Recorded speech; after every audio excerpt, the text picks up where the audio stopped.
Ladies and gentlemen, today's special guest is Gernot Havelock. It is a pleasure being here today. That's great. So how's your relationship with Rafaela going? Well, our relationship with Rafaela is growing great. She is very kind and nice to everyone. She is also beautiful, and with her slender figure, glossy black hair, and plum-colored birthmarks staining her right cheek and her neck. I'm in love with her. What did you learn about the old African churches? Well, it happened one day during a horrible snowstorm. I was going to drop off some equipment to my father's friend when a horrible blizzard hit. And so I was on the road, and there were farms all along the route, so I wouldn't be trapped or isolated if the roads proved to be impassable. But I kept going because I really wanted to make this, except at one point there was just too much snow, and I bumped into what seemed like an old cement building. I then went in, and I was fascinated by how I never knew, growing up here my whole life, that there was an old African Methodist church just not too far from my house. So, yeah. Interesting.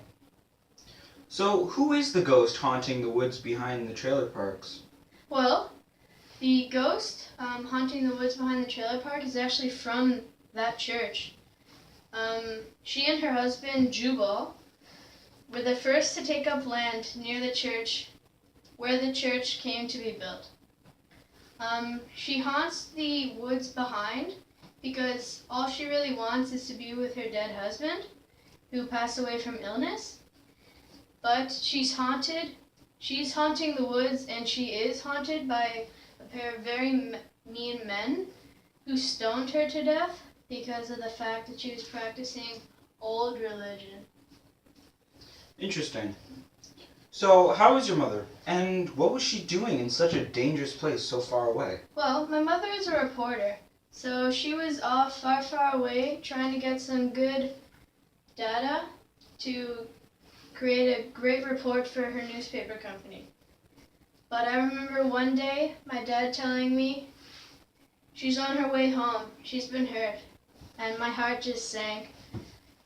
It turns out that she was taken hostage by a military band of terrorists, and she was hurt, so she came home, but now she's recovering. That's great. What's it like working with your father in your antique shop? Well, our antique shop, Old Gold, is my hobby. It's my passion. I love making and creating furniture, and I refinish almost everything at the place. When we get old furniture, old cabinets, old chairs, I fix them up, I make them look nice, and then we sell them. So it's a lot of fun, and I hope to go into a career someday. That's very great. Thank you for being on the Joe Show. All right, thank you. Bye-bye.